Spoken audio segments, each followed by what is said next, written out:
아버지 하나님 감사합니다. 하나님의 계명과 예수 그리스도에 대한 믿음을 지키는 자로 그것이 성도의 인내이며 우리의 노래임을 고백합니다. 저들은 세상을 향해 달려가지만 그러나 쉼을 밤낮 얻을 수 없사오나 우리는 죽은 것 같고 죽어 있지만 그러나 영원한 안식과 쉼을 얻었사오니 주여 우리로 하나님께 영광 돌리며 영원토록 찬양하는 그 찬양을 그치지 않는 하나님의 예배하는 백성들이 되게 하옵소서. 구주 예수 그리스도의 이름으로 기도합니다. 아멘. 여러분 반갑습니다. 오늘은 2025년 7월 21일 월요일입니다.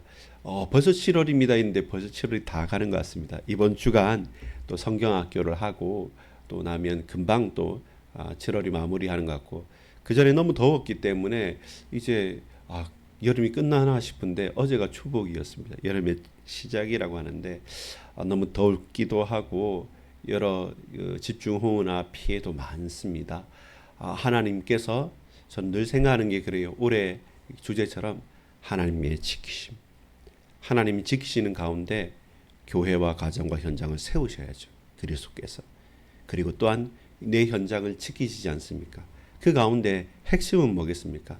하나님의 말씀도 기도도 찬양도 하나님 언약 속에서 우리가 하나님의 성령의 은혜 베푸심을 늘 순간순간 매분 매초마다 그 은혜 베푸심을 힘입고 우리 현장을 교회를 세워가고 우리 각각에 있는 모든 것들을 하나님 지키신다. 그러면 어떤 오늘 요한계시록에 있는 환란이 있다 할지라도 그 환란이 환란으로서 끝나는 것이 아니라 도리어 우리의 노래가 되어지고 최후의 승리가 되어지고 온전한 하나님의 보증이 되어지는 것을 우리가 볼 수 있습니다. 그 은혜 속에서 귀한 누림이 있고 감사가 있고 은혜가 있기를 소망합니다. 오늘 말씀은 요한계시록 14장 1절에서 13절까지의 말씀입니다.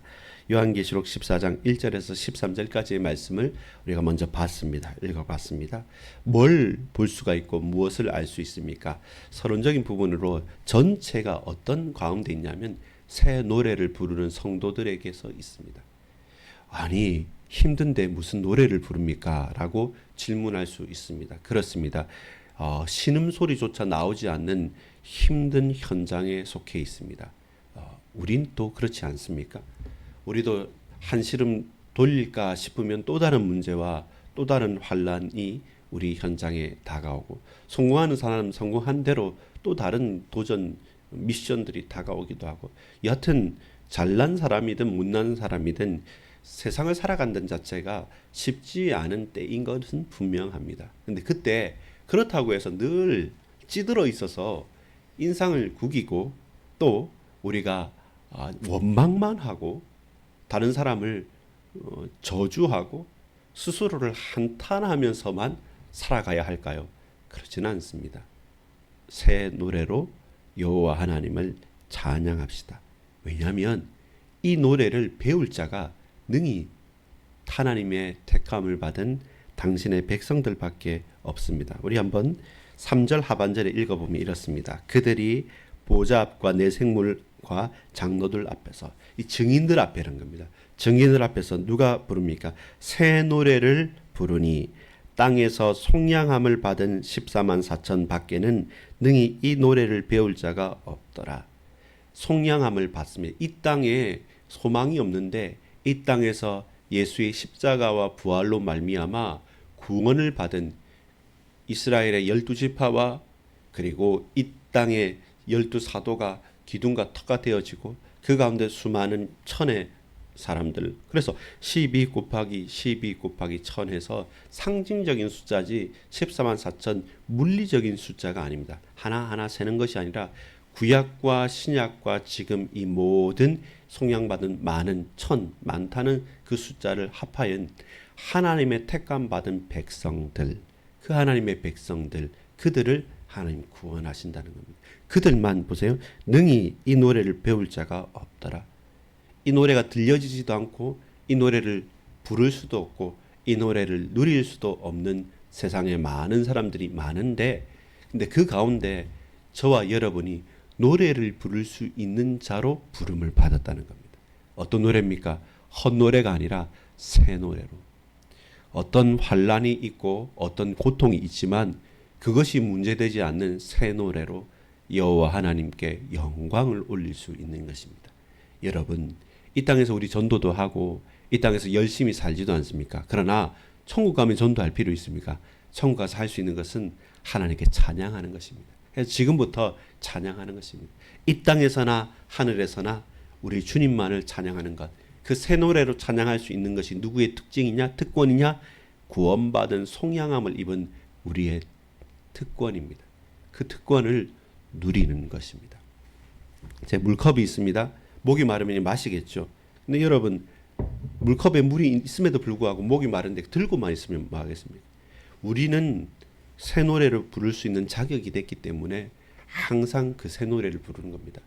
다른 사람은 울고 있을 때 그러나 우리는 찬양할 수 있고, 다른 사람은 웃고 있을 때 그러나 우리는 찬양할 수 있고, 무덤덤해 있고 마음이 상해 있는 자들 앞에서도 여러분 비꼬는 게 아닙니다. 진정으로 찬양을 하면요, 여러분 참 노래라는 게 힘이 있는 게 슬픈 사람의 눈물을 눈물로 닦아주는 거예요. 기쁠 때 그 노래가 더 기쁘게 해서 더 증폭시켜 주는 것이죠. 그게 노래의 힘입니다. 여러분, 새 노래는, 구원받은 자가 부르는 새 노래는 천국의 찬송이고 오늘 이 땅에서 모든 사람에게 기쁨이 되어지는 치유의 노래고 회복의 노래가 됩니다. 그래서 하나님을 찬양하는 겁니다. 첫 번째입니다. 자, 여러분, 보좌의 환상을 보라라는 것입니다. 우리가 보아야 될 것은 뭡니까? 지금 내 눈앞에 있는 환난과 핍박과 고통을 보는 것이 아니라 보좌의 환상을 본 겁니다. 누가요? 요한에게 하나님께서 보여주셨기 때문에. 무슨 환상을 봅니까?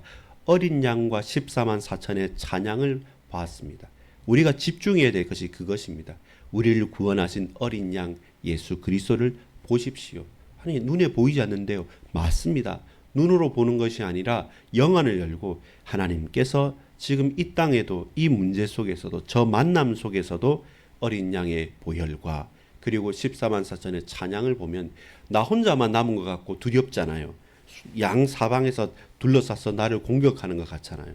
아무도 나를 알아주지 않는 것 같잖아요. 바로 그런 현장에서 어린 양 보좌와 14만 4천의 찬양을 들으십시오. 그걸 보십시오. 그러면 여러분 담력을 얻습니다.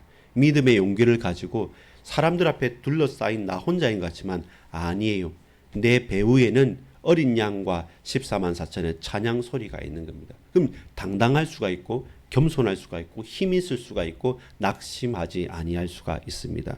14만 4천의 새로운 노래를 보는 것이고 그들의 순결한 고백을 듣는 겁니다. 아, 나도 그들처럼 이 땅에서 환난을 당할 수 있지만, 순교할 수 있지만, 피 흘릴 수 있지만, 그러나 끝까지 주님을 찬양하고 놓치지 않겠다. 그들의 순수한 믿음의 신앙을 붙들고 가겠다. 어떨 땐 유혹이 오잖아요. 우상 숭배하도록. 대놓고 우상 숭배는 아닌데, 근데 하나님보다 돈이 내게, 하나님보다 자식이 내게, 하나님보다 내 직장과 내 성공이 내게 먼저 딱 다가올 때, 그런 유혹이 있을 때 14만 4천의 노래소리와 그 순결함을 우리가 깨우치는 거죠. 그걸 보는 겁니다. 유혹 때마다, 환난 때마다, 문제와 사건마다 보십시오. 뭘 봅니까? 주의 환상을 보는 겁니다. 사람들은 보지 못하죠. 사람들은 알지도 못하죠. 그러나 우리는 알지 않습니까? 나는 택함을 받은 14만 4천의 그 성도이기 때문에 성도의 새 노래와 성도가 어린 양의 보혈을 힘입어 오늘도 노래하면서 걸어갈 수 있습니다. 그 노래를 보십시오. 들으십시오. 우리도 함께 노래하십시오. 첫 번째였습니다. 두 번째는 뭐냐면 새 천사의 환상입니다. 새 천사들이 환상을 보여주는데 이게 뭐냐면 이 노래 가운데, 이 찬양 가운데 우리의 삶의 모든 현장에 섞여져 있는 겁니다. 예를 들어서 이런 겁니다. 우리가 막 축복받은 축복만 있고 저주는 전혀 없는 게 아니고, 예배할 때는 예배만 있고 사단의 역사가 전혀 없는 게 아닙니다. 이 세상에 우리가 살아가잖아요. 지금 우리는 예배하면서 전도하며 살아가지만 악한 사단은 사람을 죽이기도 하고 중독시키기도 하고 전쟁과 테러를 일으키기도 하는 겁니다. 평화와 전쟁이 전 세계를 보자면 같이 있는 거예요. 그것처럼 마찬가지로 우리의 예배와 하나님께 영광 돌리는 찬양과 악한 사단의 역사와 그들의 저주의 노래까지 같이 막 섞여 있는 거예요. 그래서 심판도 하나님의 구원의 사역 가운데와 같이 일어나게 되죠.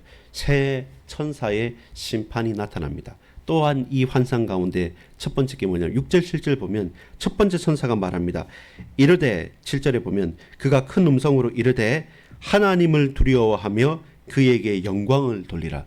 우리가 첫 번째 깨달아야 될 것은 뭐냐면 하나님의 말씀이 대언되죠. 천사를 통해서 대언되죠. 회개하라는 겁니다.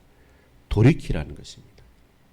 우리가 돌이키지 않고 있고 우리가 후회함이 없이 늘 내 나름대로의 성공의 고집을 가지고 우상 숭배를 하고 있기 때문에 깨어서 돌이켜야 됩니다. 회개해야 됩니다. 두 번째 천사의 멸망의 선포가 나오는데 8절에 보면 이렇습니다. 곧 둘째 또 다른 천사 곧 둘째가 그 뒤를 따라 말하되 무너졌도다 무너졌도다 큰 성 바벨론이요. 바벨론의 멸망을 예언합니다. 아니 저 강력한 로마 강력한 바벨론 이 트럼프 진짜 미국에서 지금 경제 전쟁하고 있지 않습니까? 말도 안 되는 것 같은데 근데 힘 있는 나라니까 야, 저 강대국 미국 이렇게 생각해 보면 무너지지 않을 것 같죠. 근데 뭐라고 말합니까? 무너졌도다 무너졌도다 큰 성 바벨론이야. 우리는 영원할 것 같은 로마였고 영원할 것 같은 미국이었지만 그러나 하나님 편에 봤을 때는 잠시 있는 하나님의 쓰임받는 하나님께서 쓰시는 도구로서의 잠시 있는 나라들인 것이죠. 그렇기 때문에 여러분 너무 세상에 혹하지 마십시오. 세상에 너무 기뻐하지는 마십시오. 잠시 있다가 없어질 것입니다. 우리는 영원한 것에 마음을 두어야 되죠. 그리고 또 무엇입니까? 우상 숭배자들을 심판한다고 9절에서 11절까지 말씀하는 가운데 9절 하반절에 보면 만일 누구든지 짐승과 그의 우상에게 경배하고 그 이마나 손에 표를 받으면 그도 하나님의 진노의 포도주를 마시리니. 자, 첫 번째 뭡니까? 회개하라. 두 번째는 뭡니까? 바벨론은 멸망한다. 세 번째는 뭡니까? 우상 숭배자들에 대한 심판을 멸망을 선포하는 겁니다. 이것이 언제요? 같이 일어나요.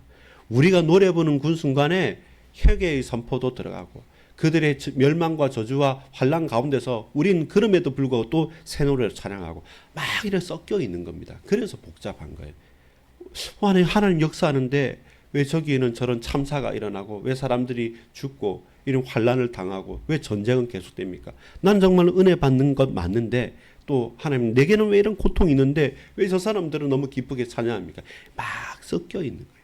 그래서 우리는 복잡하게 흔들릴 수 있는데 그러나 정확한 것은 뭡니까? 결론을 맺겠습니까? 그럼에도 불구하고 내가 너를 위로하노라. 내가 너에게 소망이 되노라. 12절 13절에 우리 결론이 나옵니다. 무엇입니까? 성도의 인내가 결론입니다. 어떻게 참을 수 있습니까? 너무 복잡한데요. 해석이 안 되는데요. 이해가 안 갑니다. 왜 그렇습니까? 라고 할 때 12절을 같이 한번 읽어볼까요? 시작. 성도들의 인내가 여기 있나니. 저 이 말씀이 진짜 가슴에 확 울렸는데 성도들의 인내가 여기 있나니. 하나님의 택함을 받은 14만 4천 그 환난 가운데 땅에서 구원을 받은 그 성도 거룩한 성도 우리 성도님들 저와 여러분 우리는 성도잖아요. 우리가 인내할 수 있는 인내가 어디에 있습니까? 여기에 있나니. 그것이 뭡니까? 같이 읽어봅시다. 그들은 하나님의 계명과 예수에 대한 믿음을 지키는 자니라. 하나님의 계명을 지키는 자입니다. 우리 말씀의 사람들이죠. 죽어도 말씀이라고 한다면 그 말씀대로 사는 자들입니다. 근데 그 어떻게 말씀대로 살 수 있습니까? 우리 넘어지잖아요. 우리는 흔들리기도 하지 않습니까? 근데 어떻게 우리가 계명을 지키며 살 수 있습니까? 예수를 믿는 믿음을 지키는 거죠. 예수 믿었는데 예수 그리스도를 고백했는데 그 예수께서 내 대신 죽으셨어요. 내게 첫 부활의 소망이 되셨어요. 그리고 지금도 성령으로 함께 계셔요. 그 말씀을 깨닫게도 하십니다. 하나님 만나는 유일한 길이 되셔서 그 영원한 길을 열어주셨습니다. 예수, 예수, 예수. 그 가장 귀한 그 이름 예수. 이 예수 그리스도 이름 붙잡고 사단의 권세를 꺾는 겁니다. 우리의 불신앙을 무너뜨리는 것입니다. 예수 이름 속에서 하나님 말씀의 계명을 지킬 수 있는 능력조차 있는 것입니다. 대적의 환난 가운데서도 저와 여러분이 예수 이름 붙잡고 그 믿음을 지켜가는 것입니다. 그것이 성도인 저와 여러분의 인내입니다. 억지로 이를 꽉 깨물고 참는 것이 아니라 예수님께서 내게 믿음을 보여주셨습니다. 주께서 하나님 말씀 그 계명을 지킬 수 있는 힘을 주셨습니다. 그러하기에 순교자도 이날 이후로 주 안에서 죽는 자들도 복이 있는 것은 순교의 피가 헛되지 않고 우리가 당하는 고난이 고난으로서 끝나는 것이 아니라 달고도 단 생명의 열매로 드러나기 때문에 그렇습니다. 결론을 맺고 또한 요약합니다. 서론 무엇입니까? 새 노래를 부르자. 도저히 노래 부를 수 없는 환경과 현장입니다. 그런데 왜 노래 불러야 합니까? 노래 부를 수 있는 사람이 우리밖에 없어요. 그 새 노래를 배울 수 있는 자 또한 성도들밖에 없기 때문에 우리는 그 찬양하며 사는 것이 우리의 목적이고 본질이죠. 당신의 백성으로 찬양 받으시기를 원하시기 때문에. 그럼 여러분 뭐 해야 됩니까? 봐야 됩니다. 뭘 봐야 됩니까? 뭘 들어야 됩니까? 무엇을 깨달아야 됩니까? 주님 내게 주시는 환상을 통해서 어린 양과 그 14만 4천의 성도들이 하나님 앞에 찬양하며 나아가는 그것을 본다면 우리 예배할 수 없는데요. 나 정말 너무 큰 고난을 당했는데요. 아니요. 그때 고백할 수 있는 거죠. 아, 그렇구나. 지금 이런 환난을 당해도 최후의 승리가 하나님께 예비되어져 있구나. 그걸 알고 이제는 저와 여러분 두려워하지 않죠. 첫째 천사가, 둘째 천사가, 셋째 천사가 와서 회개를 선포하고 그 큰 성 바벨론이 망하고 그 우상 숭배하는 자들이 환난을 당하는 그 속에서 이 복잡하고 환난과 고통이 많은 아우성이 많은 현장에서도 우리는 믿음을 지키며 사는 것이죠. 그래서 결론이 뭐였습니까? 성도의 인내는 하나님의 계명을 지키는 것이고 주 예수의 믿음을 붙들고 살아가는 것입니다. 그래서 우리의 죽음조차도 복될 수 있는 것은 그 성도의 인내가 그리스도 안에서 꽃 피워지기 때문에 그렇습니다. 오늘 저와 여러분 가는 현장 가운데 하나님의 은혜가 나타나길 원합니다. 말씀의 계명이 지켜지고 예수를 향한 믿음이 뿌리를 내리고 그 믿음을 지키면서 성도의 인내로 살아가는 저와 여러분 주의 음성 듣고 노래하는 그런 성도들 되어지기를 소망합니다. 기도합니다. 아버지 하나님 감사합니다. 환난과 난리와 소문이 계속되어질지라도 요한이 환상으로 봤던 것처럼 그보다 더한 현실이 지금 우리 이 땅에 일어나고 있습니다. 돈 벌려고 아우성거리고 못 살겠다고 아우성거리며 아프다고 고통에 호소를 하는 수많은 현장의 사람들이 있습니다. 테러와 전쟁과 고통과 한쪽에서는 배가 불러서 한쪽에서는 먹을 것이 없어서 죽어가는 이 세상을 보소서. 주께서 이 현장에 하나님의 은혜를 나타내시고 성도들이 인내함으로 하나님을 찬양하고 예수 그리스도를 믿고 하나님의 계명을 지켜나갈 수 있도록 우리 반석교의 모든 권속들 지금 흩어져서 예배하는 모든 권속들에게 하나님 하늘의 신령한 복으로 채워 주옵소서. 구주 예수 그리스도의 이름으로 간절히 기도합니다. 아멘. 이제는 우리 구주 예수 그리스도의 은혜와 하나님 아버지의 사랑과 성령님의 교통하심이 일평생 새 노래로 어린 양의 보혈과 그 능력과 부활의 축복을 노래하는 우리 모든 만수의 권속들 머리 위에 동역자들 위에 지금부터 영원토록 항상 함께 있을지어다. 아멘.